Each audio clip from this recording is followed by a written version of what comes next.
दुनिया में कितनी भी भाषाएं क्यों ना हो, संगीत से भरकर कोई भाषा नहीं है। जब संगीत में सातों स्वर अपनी चटा बिखेरते हैं तो लोगों को पारलौकिक सुख का अनुभव होता है।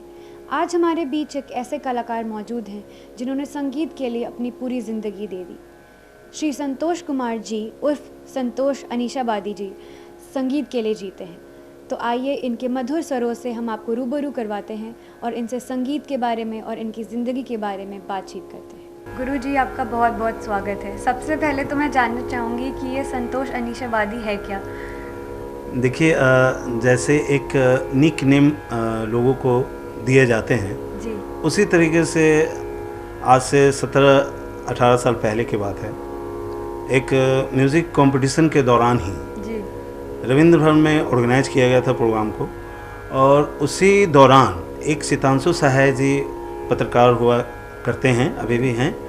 बहुत सारे उन्होंने पेपरों में, अखबारों में उन्होंने काम किया। उसी दौरान उन्होंने हमारा नाम संतोष कुमार के जगह पे संतोष अनीशाबादी उन्होंने कर दिया।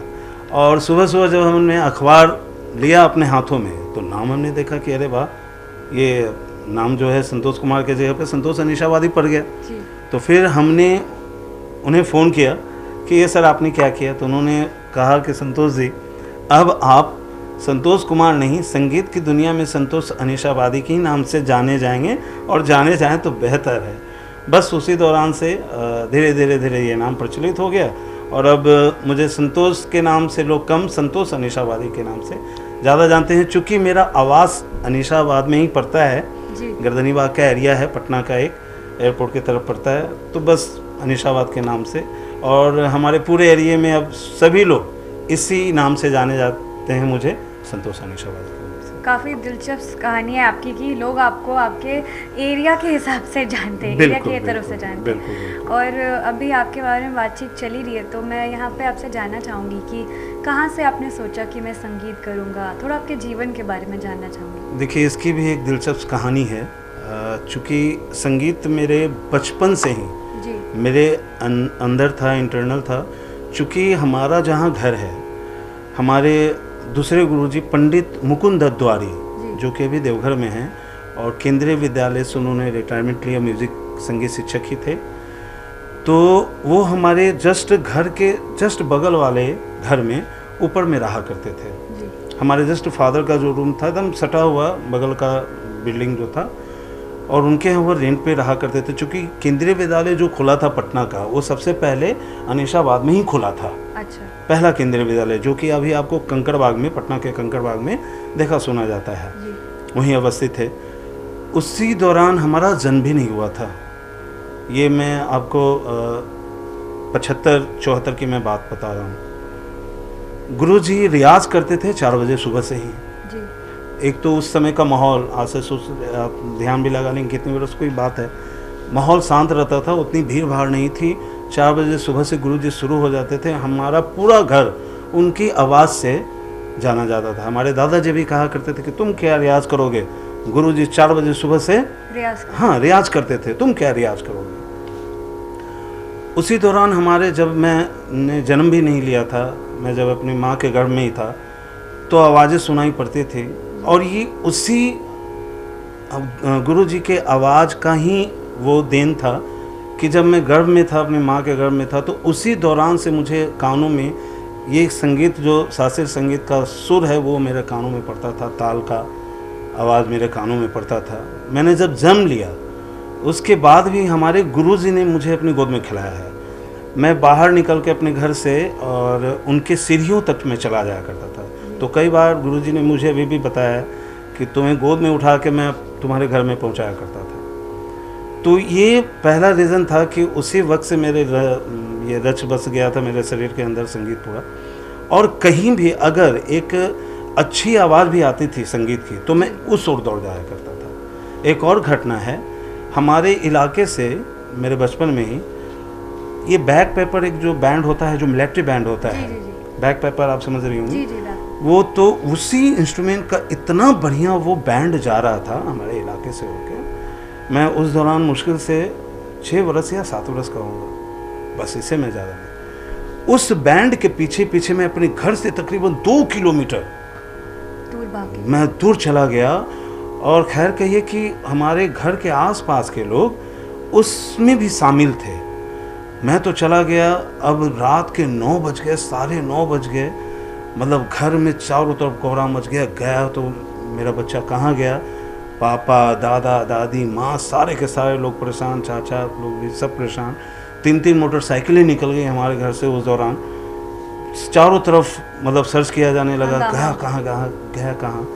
उसी दौरान जब उन लोग मोहल्ले वाले वहाँ से चले उस बारात से, तो मैं भी उनके पीछे पीछे हो लिया। उन्होंने मुझे देख लिया था। तो जब मैं सड़क पे आया, तकरीबन 1 किलोमीटर के फासले पर होऊंगा मैं अपने घर पे, तो मोटरसाइकिल से हमारे चाचा जी लोग आ रहे थे। खुश सर्च तो कर ही रहे थे, मुझे ढूंढना उन्होंने शुरू कर दिया था उन लोगों ने।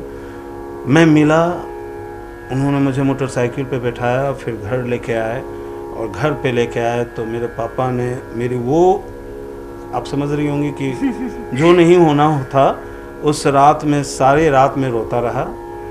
फिर सुबह मामला फिर शांत हुआ। तो ये एक रीज़न था कि हमारे कानों में जब भी कोई वैसी आवाज़ हो, मेरे तन मन को भा जाती थी, छू जाती थी, पता नहीं उस आवाज़ के मैं पीछे और भाग जाता था। फिर उसके बाद धीरे धीरे जब थोड़ा सा और मैं बड़ा हुआ, तो हमारे घर के सामने ही में सड़क के उस तरफ एक गुरुजी आया करते थे। उनके यहाँ संगीत का माहौल था, हारमोनियम, तबला सब उनके यहाँ था। उनके यहाँ मैं जाया करता था बचपन से ही।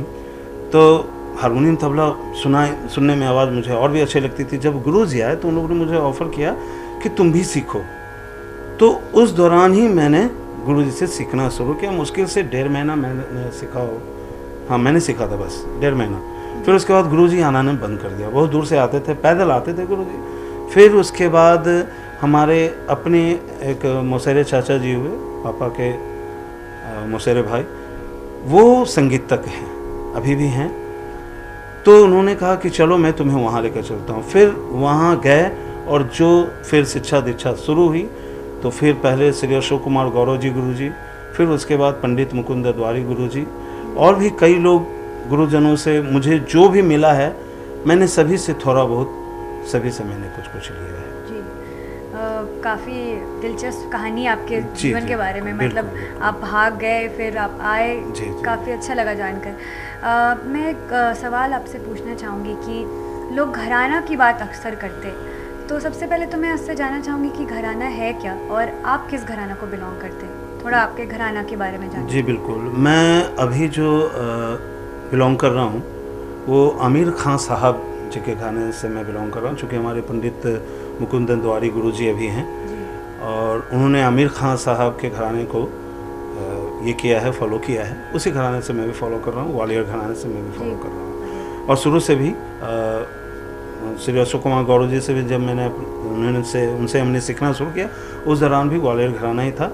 तो फिर गुरुजी के द्वारी गुरुजी के पास आने से भी फिर वही हमारा रहा। तो देखिए, घराने की जब बात आती है तो क्या है कि किसी भी चीज़ का, जैसे मैं किसी एक चीज़ में एक्सपर्ट हो गया, ठीक है, मैंने इस चीज़ को मैंने इस तरीके से बना लिया, फिर मैंने आपको सिखाया, आपने और लोगों को सिखाया, उन्होंने और लोगों को सिखाया, तो ये सिखाने के बाद एक घराना बन गया कि ये हमारी चीज़ थी, और हमने आपको सिखाया, आपको उन्हें सिखाया, उन्होंने उन्हें सिखाया। तो ये धीरे धीरे फैला, और ये हमारी जो चीज़ थी, ये हमारी चीज़ फैल गई चारों तरफ। तो ग्वालियर घराने में खासियत क्या है कि एक तो आवाज़ बुलंद होती है, फिर उसके बाद बंदिशों की जो रचनाएं होती हैं वो स्पष्ट होती हैं। वो आपको मतलब स्पष्ट कानों में सुनाई पड़ेगा कि कलाकार क्या गा रहा है। तो ये घराने की खासियत होती है। फिर किराना घराना है, बहुत सारे घराने हैं, जयपुर घराने हैं, बहुत सारे घराने हैं, सभी की अपनी अपनी कुछ न कुछ खासियत है। जी, काफ़ी अच्छा लगा ग्वालियर घराने के बारे में इतना जानकारी मुझे मिला, बहुत काफ़ी अच्छा लगा जानने में। गुरुजी, मैं जानना चाहूँगी कि सुगम संगीत क्या है, क्योंकि मैंने आपके बारे में पढ़ा, आपके बारे में थोड़ा बहुत जानकारी ली मैंने, तो उसमें लिखा हुआ था कि आप सुगम संगीत करते हैं। तो सुगम संगीत एक्चुअली है क्या? नहीं, देखिए, सुगम संगीत कहना चाहूँगा कि इंग्लिश में बात करते हैं लाइट म्यूज़िक जी। तो लाइट म्यूज़िक आखिर है क्या? लाइट अगर बात करते हैं तो जैसे हम लोग कहते हैं ना कि हल्का खाना खाना, लाइट खाना खाएंगे भाई, ज़्यादा ये नहीं करेंगे, भारी नहीं खाना है। तो लाइट का मतलब हल्का, तो हल्का संगीत एक तरीके से हम आम बोलचाल की भाषा में कह सकते हैं। तो हल्का संगीत का मतलब आप ये ना वो समझ लें कि हल्का है। लाइट म्यूज़िक क्लासिकल म्यूज़िक से भी थोड़ा ज़्यादा टफ है। वो इस मायने में टफ है कि 5 मिनट में आपको 4 मिनट की चीज़ होती है लाइट म्यूज़िक की कोई भी बात है, या आप गीत गा रहे हो, या गज़ल गा रहे हो, या भजन गा रहे हो, या फिल्म का गाना गा रहे हो, या फिर कव्वाली गा रहे हो, कुछ भी जी। तो लाइट म्यूज़िक आप कर रहे हैं तो 5 मिनट में आपको सारी चीज़ें दिखानी होती है। इवन कि आपको रचनाएं भी दिखानी होती हैं, लिरिक्स भी आप दिखा रहे हैं, ताल भी दिखा रहे हैं, सुर भी दिखा रहे हैं, हर चीज़ दिखाना पड़ता है। सबसे पहले तो भाव जी, वो फीलिंग्स जो है, वो भाव आप कैसे दिखा रहे हैं, वो सबसे भी बड़ी बात है। तो इन सबों के लिए ज़्यादा समय आपके पास नहीं है, मुश्किल से 5 मिनट समय है, 4 मिनट समय है, आपको उसी में सारी चीज़ें आपको दिखा देनी है, सुनानी पड़ती है। बट शास्त्रीय संगीत का जो क्षेत्र है वृहद क्षेत्र है, बड़ा पैमाना है। हम आराम से आलापचारी करते हैं, विलंबित गाते हैं, छोटा ख्याल गाते हैं, फिर तानिक करते हैं, तो काफ़ी लंबा समय हमारे पास रहता है। हम हर चीज़ बारी बारी से दिखा सकते हैं, लेकिन सुगम संगीत में हम हर चीज़ बारी बारी से नहीं दिखा सकते हैं। उतनी ही देर में, उतनी ही समय के अंतराल में हमें सारी चीज़ दिखानी पड़ती है। इसलिए लाइट म्यूज़िक को आप लाइट म्यूज़िक ना लें तो बेहतर है। अच्छा गुरुजी, यहाँ लाइट म्यूज़िक और शास्त्रीय संगीत की बातचीत हो रही है, तो यहाँ मेरे मन में एक प्रश्न उठ रहा है कि क्या सुगम संगीत जो है वो शास्त्रीय संगीत पर आधारित है, कि उसके बिना वो गाया जा सकता है, या उसका आधार शास्त्रीय संगीत है? देखिए, इसमें बहुत सारे विद्वान हैं, मैं माफ़ी चाहूँगा, सभी लोग हैं। मैं कहना ये चाहूँगा कि शास्त्रीय संगीत एक अलग विधा है जी। लाइट म्यूज़िक एक अलग विधा है। जैसे आप लोकगीत, मैं थोड़ा सा पीछे आना चाहूँगा, जब शास्त्रीय संगीत नहीं था तब जी। हम जब धीरे धीरे एक समाज स्थापित कर रहे थे जी। उस दौरान तो शास्त्र की बात नहीं थी जी। किसी भी व्यक्ति को अक्षर का ज्ञान नहीं था। कोई कखा गगा लिखना तो दूर की बात है, कोई एक लाइन तक खींचना नहीं जानता था। फिर आखिर उस समय भी संगीत था जी। तो कैसे होता था? जिन्हें कुछ भी ज्ञान नहीं था, एक अक्षर का ज्ञान नहीं था, वो भी संगीत किया करते थे, तो आखिर कैसे करते थे? तो वो खुद में रचा बसा चीज होता था। ढोल लोगों ने बनाया, नगारे बनाए, उस पे वो लोग गाया बजाया करते थे। जस्ट लाइक एक आदिवासी समूह में वो जो गाने बजाने हुआ करते थे, तो उस चीज को उन्होंने लोकगीत का फॉर्म दिया, ये ट्रेडिशन बनाया कि ये चीज़ हम गा रहे हैं, और वही चीज़ लगातार सभी लोगों के द्वारा धीरे धीरे गाने वो उन्होंने फॉलो किया और गाने लगे। वो धीरे धीरे लोकगीत का पैमाना बढ़ता गया, बढ़ता गया, बढ़ता गया। और जब कुछ लोगों ने, जैसे हम अपनी हिस्ट्री किताबों में पढ़ते हैं, स्वामी हरिदास जी की बात आती है, उन्होंने जो शास्त्रीय संगीत का प्रचलन किया और उस समय से जो भरा, तो फिर शास्त्रीय संगीत आया, और उसके बाद ही फिर धीरे धीरे हम लोगों ने नाम दिया सुगम संगीत का। लेकिन जब हम भजन गाया करते थे मंदिरों में, भजन गाते थे, तो ऐसा तो नहीं था कि वो पूरी तरह एक राग पे ही आधारित हुआ करता था। लोग कुछ ना कुछ तो अपने द्वारा ही गाया करते थे। तो भजन और वो जो गीत गाने जाने लगा, जैसे विवाहों में, विवाह जब होता था तो पुराने ज़माने में विवाह में भी तो गीत गाए जाते थे, ऐसा तो नहीं कि आज गाया जाता है, पुराने ज़माने से चला आ रहा है। तो उस समय भी जब हम गीत गाया करते थे, संस्कार गीत होते थे, बहुत सारे गीत हैं, लोकगीत का उसका भी वृहद पैमाना है। तो वो जब गाते थे तो वो सोच लीजिए कि फिर वो शास्त्र पे तो आधारित नहीं था। तो लोकगीत के बाद शास्त्रीय संगीत आया, और शास्त्रीय संगीत के बाद हम सुगम संगीत की बात करेंगे, जिसे हम आसानी से हल्का संगीत के नाम पे अपने कानों को स्वरों से आनंदित करते हैं। तो मतलब मुझे तो काफ़ी अच्छे से फ़र्क समझ में आ गया शास्त्रीय संगीत और सुगम संगीत के बीच में, पर मैं आपसे रिक्वेस्ट करूँगी, दरख्वास्त है कि आप थोड़ा कुछ गा करके अगर हमारे दर्शकों को अंतर बता पाए शास्त्रीय संगीत और सुगम संगीत के बीच में। आइए, एक चीज़ मैं आपको सुनाना चाह रहा हूँ जो कि संबंधित है, मैं उसमें दोनों चीज़ में क्लियरफाई आपको करूँगा जी। अभी मौसम भी है बरसात का, और मैं बरसात से संबंधित एक राग है, राग मेघ मल्हार, ठीक है, वो मैं आपके सामने में रख रहा हूँ, और फिर उसके बाद लाइट म्यूज़िक की बात में जाता हूँ। आइए, ज़्यादा नहीं, 2 मिनट का समय ले रहा हूँ। जी जी जी।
गरजत बादल गरजत बादल कारी बदरिया गरजत बादल कारी बदरिया छायो घटा घोर छायो घटा घोर गरजत चहुर छायो घटा घोर गरजत चहुर मन में उठत जोर मन में उठत जोर आए न साजन गरजत बादल गरजत ये बादल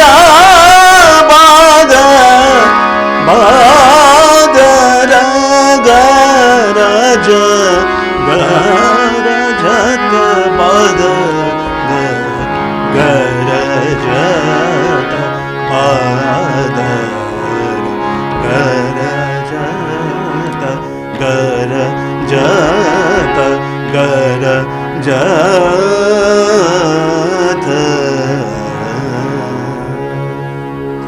ये तो बात हुई बिल्कुल शास्त्रीय संगीत। और भी बहुत सारी चीज़ें, चूँकि अभी तान बाकी थे, सरगम बाकी थे, बहुत सारी चीज़ें हैं। मतलब 2 मिनट का तो चीज़ है नहीं, आलापचारी कुछ देर तक होगी, फिर उसके बाद बंदिश की बात आती है, तो धीरे धीरे बढ़ता है पैमाना।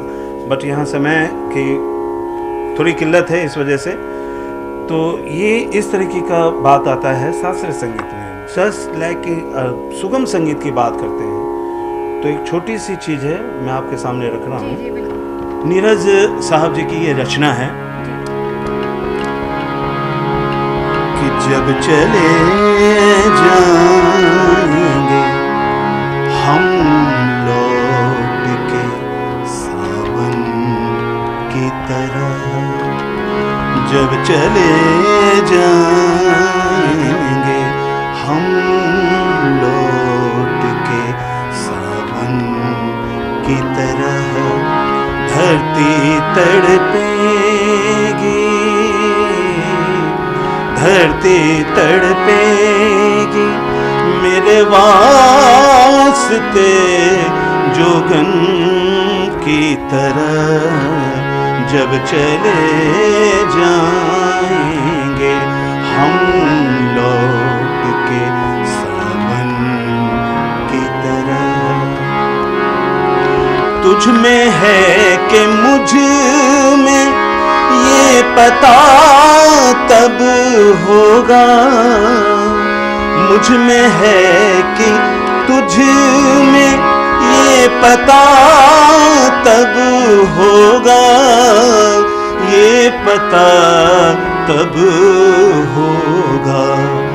मौत जब आएगी, मौत जब आएगी, कपड़े लिए धोबन की तरह धरती तड़पेगी मेरे वास्ते जोगन की तरह जब चले जाएंगे हम लौट के सावन की तरह, सावन की तरह, सावन की तरह। इसमें मैं कहना चाहूँगा कि इसमें मैंने क्या किया है, सुगम संगीत गाने के लिए राग की पूरी छाया की बाध्यता नहीं रहती है जी।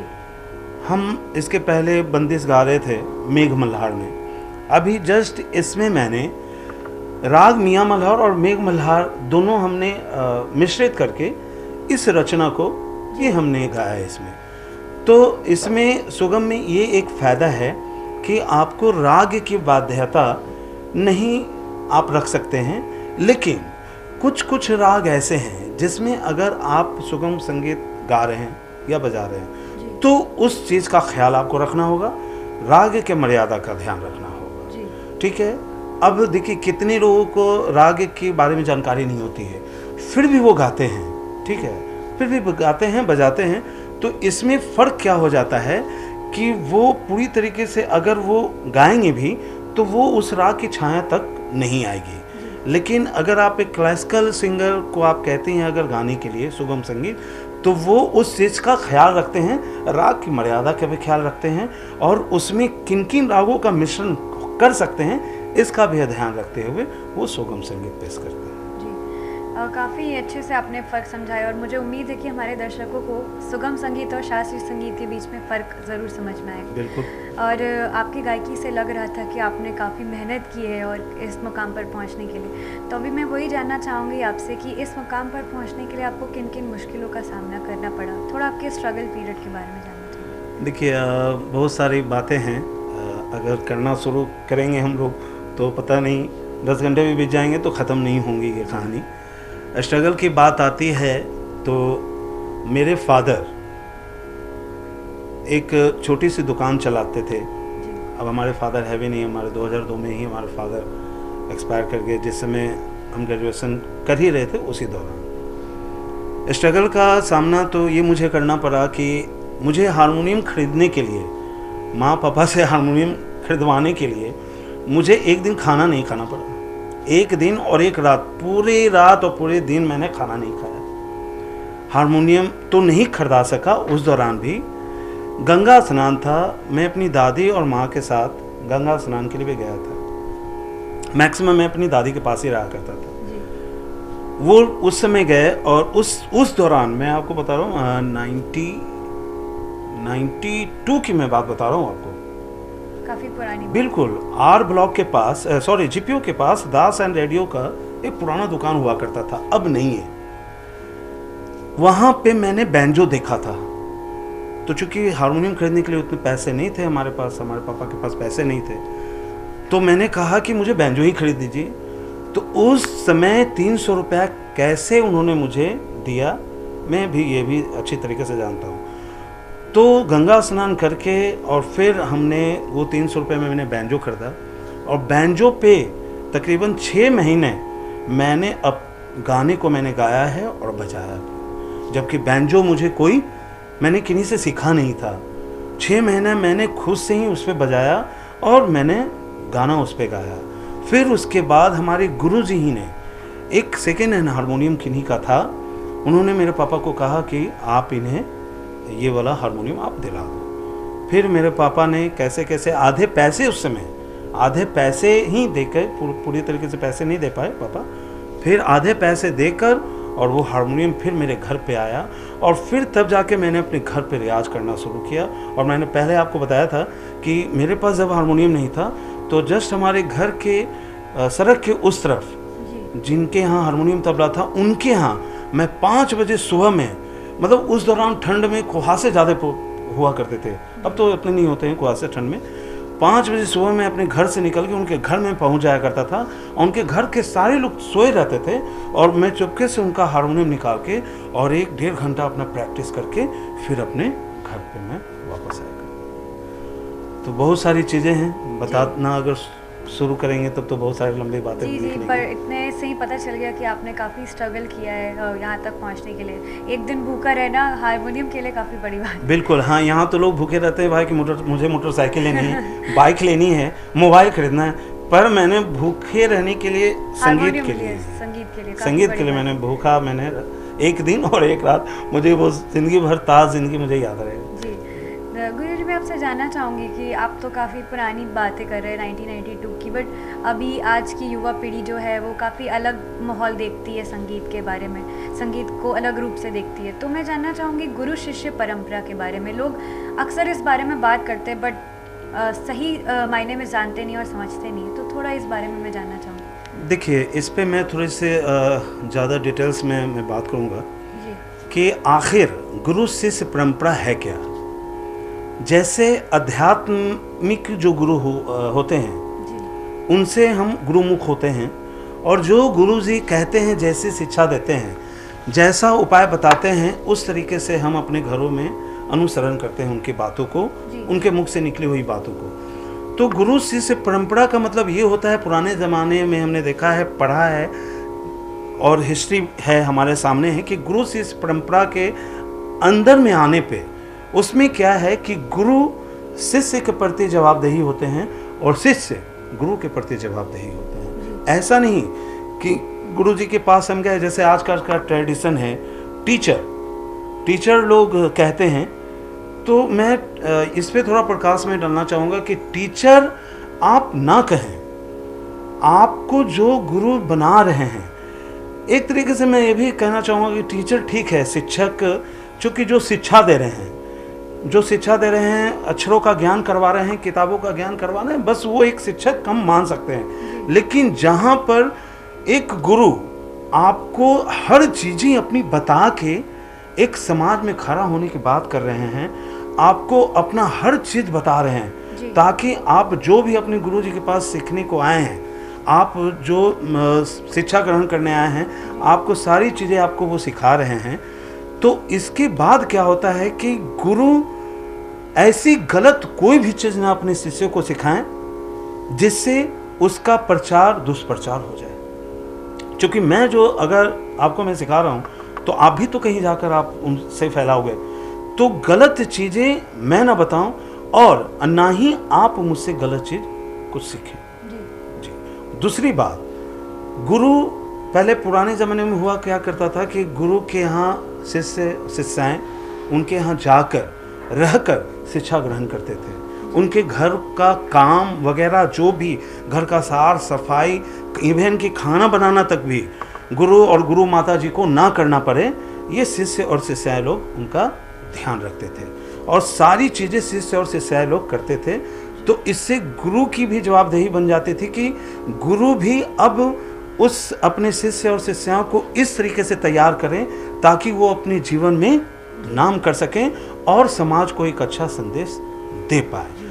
तो शिक्षक और गुरु का स्थान अलग है। गुरु समाज को बनाने के लिए और किसी चीज़ को खड़ा करने के लिए शिक्षा देते हैं, बट शिक्षक एक किताबी ज्ञान आप दे सकते हैं, उससे ज़्यादा आप कुछ नहीं दे सकते। अच्छा गुरुजी, यहाँ गुरु और शिष्य परंपरा की बात हो रही है तो मैं जानना चाहूँगी कि घंटा बंधवाना जो परंपरा है उसके बारे में थोड़ा मैं जानना चाहूँगी, है क्या? देखिए, ये मैंने पहले भी कहा कि अध्यात्म से जुड़ा हुआ है चीज़। संगीत आप इसे अलग ना लें। संगीत से ही एक मिलान करना चाहूँगा कि जग में अगर संगीत ना होता तो कोई किसी का मीत ना होता। ये शान है 7 सुरों का और ये वीरानी दुनिया।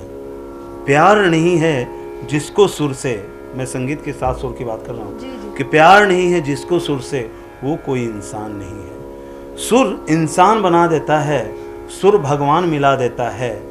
सुर की आग में जलने वाला, मतलब संगीत के स्वरों की आग में जलने वाला ये परवाना नादान नहीं है। तो बात उसी जगह पे आके अटक जाती है कि अगर संगीत ना होता तो सोचिए ये दुनिया कैसी होती। हमारे भारतवर्ष में 4 धर्म की प्रधानता है, हिंदू, मुस्लिम, सिख, ईसाई। इन चारों धर्मों को लोग बता दें कि जिसमें संगीत नहीं है। हिंदू में हम भजन गाते हैं, मुस्लिम में हम कव्वाली गाते हैं, मज़ारों पे हम कव्वाली गाया करते हैं। उनके लोग कुछ कहते हैं कि नहीं है, हमारे यहाँ संगीत नहीं है। तो नहीं है तो सूफी संगीत कहाँ से आया, कव्वाली कहाँ से आया, इसका मुझे जवाब चाहिए। तीसरा, गुरुद्वारे में हम शब्द गाते हैं, भजन को ही शब्द का रूप देते हैं। गुरु नानक देव जी ने भी संगीत का वो प्रचार प्रसार किया है कि उनके ज़माने में ध्रुपद और धमाल गाया जाता था। आज उन्हीं के लोग उनका अनुसरण करते हैं। आप अगर गुरुद्वारे में जाएंगी तो पुराने जो भी भजन या गाने वाले हैं उनमें आप पुट देखेंगी कि ध्रुपद धमाल गायकी की कुछ न कुछ बातें नजर आपको आएंगी। उनके वादन में भी, उनके गायन शैली में, दोनों में। क्रिश्चियंस भी कैरल्स गाते हैं, क्रिश्चियन में भी कैरल सॉन्ग गाते हैं, प्रेयर सॉन्ग होता है वो प्रेयर सॉन्ग गाते हैं। तो संगीत कहाँ नहीं है, संगीत हर जगह है। हमारे नसों में संगीत दौड़ रहा है, हमारे नसों में ये रिदम दौड़ रहा है। मतलब डॉक्टर्स भी अगर नब्ज, अब तो नब्ज नहीं कोई पकड़ते हैं, कोई डॉक्टर ही नब्ज पकड़ पाते हैं, लेकिन जितने भी पुराने डॉक्टर हुआ करते थे, वैद्य हुआ करते थे, वो नब्ज देख के ही सारा कुछ बता दिया करते थे कि आपकी ये बीमारी है। तो ये संगीत अगर नहीं होता तो मुझे तो लगता है कि ये दुनिया सही में वीरान हो जाती, क्योंकि हर जगह संगीत की बात होती है। हर महफिल, हर मंच, हर वो महोत्सव, हर वो सम्मेलन, कहाँ नहीं है संगीत के बिना शुरुआत कुछ होता ही नहीं जी। तो संगीत तो हर जगह। तो इसीलिए गंडा बनवाते नहीं, गंडे की बात मैं आपको बता दूं। गंडा क्या है कि अध्यात्म से जुड़ी हुई बातें होती है। मैंने कहा कि गुरु शिष्य की परंपरा है, गुरु शिष्य के प्रति जवाबदेही है और शिष्य गुरु के प्रति जवाबदेही है। अगर गुरु जी को आज तकलीफ हो जाए तो शिष्य का भी काम है और शिष्य का भी काम है कि वो अपने गुरु जी की देखभाल करें। जब गुरु जी ने मुझे इस लायक खड़ा किया है कि आज मैं हर जगह समाज को कुछ अच्छा संदेश दे पा रहा हूँ, मैं इसी से सब कुछ कर रहा हूँ, मुझे खाने को भी संगीत से मिलता है, संगीत से ही पैसे भी मुझे मिलते हैं, संगीत से ही नाम शोहरत सब मिल रहा है। तो जिन गुरु की बदौलत मैंने ये मुकाम हासिल किया है, मैं उन्हें कैसे छोड़ दूँ। तो इसी वजह से गुरु पूर्णिमा भी एक ऐसा दिन आता है। और गंडे की मैं जब बात कर रहा हूँ तो ये गंडा उसी समय बांधा जाता है और गुरु भी सोच समझ के ही बांधते हैं अपने शिष्य शिष्याओं को कि ये मेरे लायक ये शिष्य है अथवा नहीं। अगर मेरे लायक शिष्य है तभी वो गंडा बांधेंगे अथवा नहीं बांधेंगे। और शिष्य का भी वही फर्ज बनता है कि अपने गुरु के प्रति जवाबदेही रखें। तो ये गंडा का महत्व अध्यात्म से जुड़ा हुआ है और ये हम ही लोग की बात नहीं है।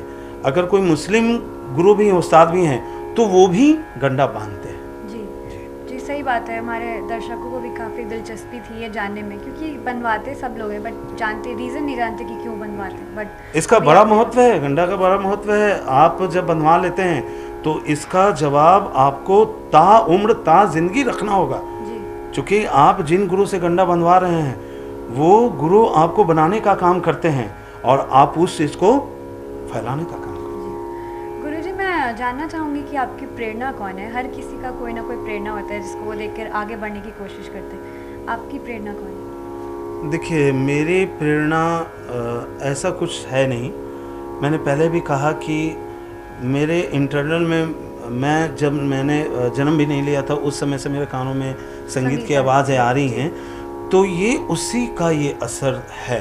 मैंने एनालाइज भी किया, मैंने खुद भी अंतरात्मा को भी झंझोरा है कि आखिर मेरे पूरे परिवार में कहीं कोई संगीत नहीं, कहीं कोई संगीत नहीं। हाँ, मेरे घर में वो मतलब मेरे चाचा लोग बड़ा बॉक्स ला के और मोहम्मद रफ़ी साहब, मुकेश साहब, किशोर साहब के खूब गाने करते थे। अभी भी मेरे पास वो पुराने ज़माने जो रिकॉर्ड प्लेयर चलता था, वो सुई से जिससे आवाज़ आती थी, वो अभी भी उसका वो रिकॉर्ड है मेरे पास। कम से कम 10-20 अभी भी होंगे मेरे पास, मैंने संभाल के रखे हैं। लेकिन वो जो उसका प्लेयर था जो सुई से चलने वाली थी, वो ख़राब हो गई, अब मिलती नहीं है, वो रेयर हो गई है। तो ऐसा है कि संगीत जब आपकी इंटरनल आ जाता है, खुद से खुद आता है, तो किसी प्रेरणा की ज़रूरत नहीं है, वो खुद ब खुद फिर इंक्रीज होना शुरू होता है। वरना मेरे फादर ने सोचा था कि भाई ये डॉक्टर बनेगा, इंजीनियर बनेगा, लेकिन वो हुआ कहाँ। वो तो जस्ट हमारा ये इसी की तरफ जाना था, संगीत ही मेरे रच बस में था, मेरे पूरे मतलब होल लाइफ में था। तो ये ना मैं इसे छोड़ के जा सकता था और ना ये मुझे छोड़ के जा सकता था। गुरुजी, तब से तानपुरा बजा और अभी कुछ देर पहले हमने आपसे शास्त्रीय संगीत और सुगम संगीत के बीच में अंतर सुना था जब आपने हमें संगीत सुनाया था। मेरी दिली ख्वाहिश है कि आप हमें कुछ और भी गा के सुनाएं सुगम संगीत। अच्छा जी, चलिए एक मेरी अपनी ये कॉम्पोजिशन है जी, बशीर बहादुर साहब की ये रचना है जी, वो मैं आपके सामने में रख रहा हूँ।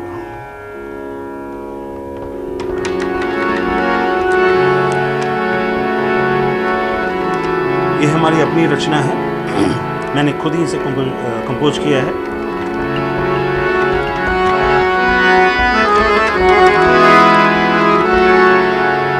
धड़का था दिल के प्यार का, मौसम गुजर गया।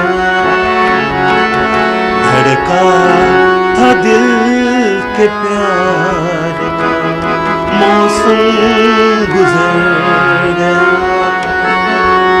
हम डूबने चले थे कि दरिया उतर गया।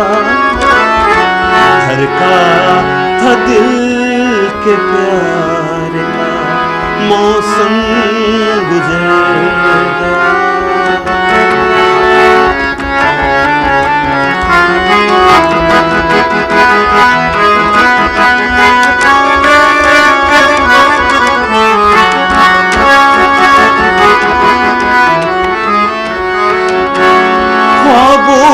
वह मताएं गरा किसी ने छीन ली।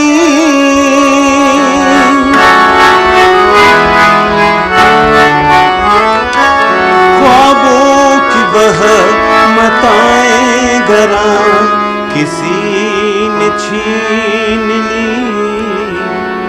क्या जाने क्या जाने क्या जाने वह नींद का आलम किधर गया। चले थे कि दरिया उतर गया। धड़का था दिल के प्यार का, मौसम गुजर गया। तुमसे भी जब निशात का एक पल न मिल सका।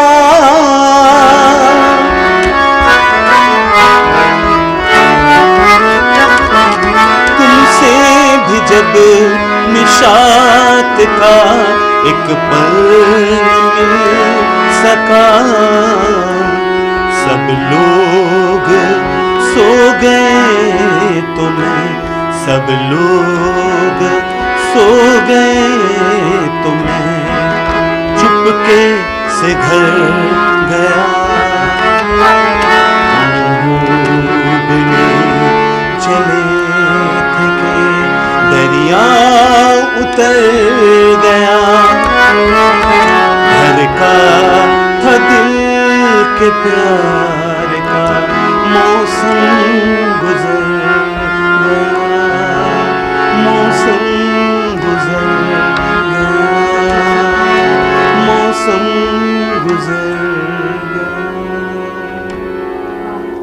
काफ़ी अच्छा लगा सुनकर, बहुत अच्छा आपने गाया, दिल को ऐसे छू लिया।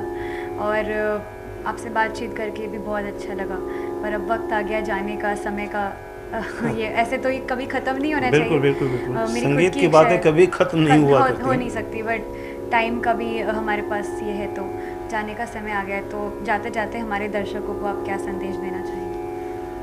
मैं ये संदेश देना चाहूँगी, देखिए संगीत एक ऐसी विधा है, एक ऐसी चीज़ है जो राह भटके हुए लोगों को सही राह पे लेके चला आता है। मैं सभी लोगों से कहना चाहूँगा कि जिस तरीके से हमारे भारतवर्ष में, बंगाल में हर घर में एक हारमोनियम, एक तबला जरूर आपको मिल जाएगा, उसी तरीके से हम लोगों को भी अनुसरण करना चाहिए कि हम अपने बच्चों को संगीत की विधिवत शिक्षा दें। देखिए ये कोई ज़रूरी नहीं है कि संगीत ही उसका हर चीज़ हो जाए।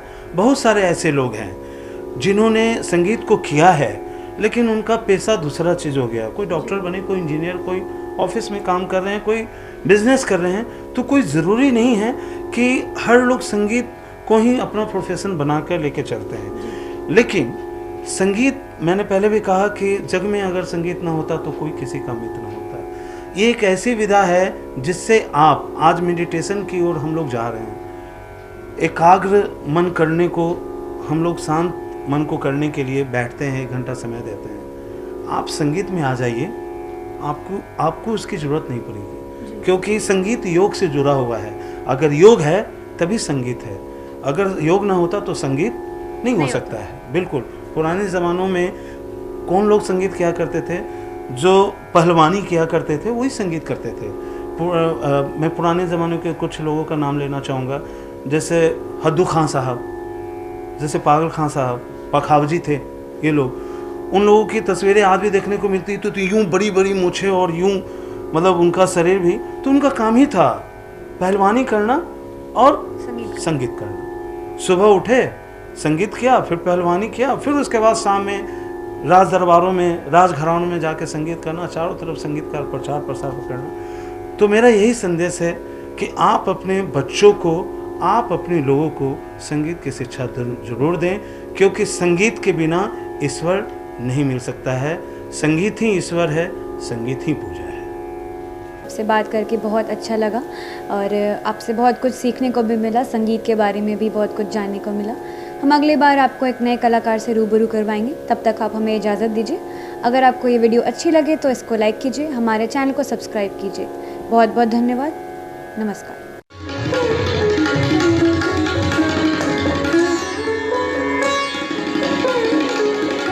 कि आप जानते हैं कि घर बैठे आप अपनी स्वास्थ्य समस्याओं का सॉल्यूशन पा सकते हैं सॉफ्ट केयर मोबाइल ऐप के द्वारा। अधिक जानकारी के लिए आप संपर्क कर सकते हैं। हमारे फोन नंबर्स हैं 9472981111, 9472982222। Soft care app, solution at your finger tips.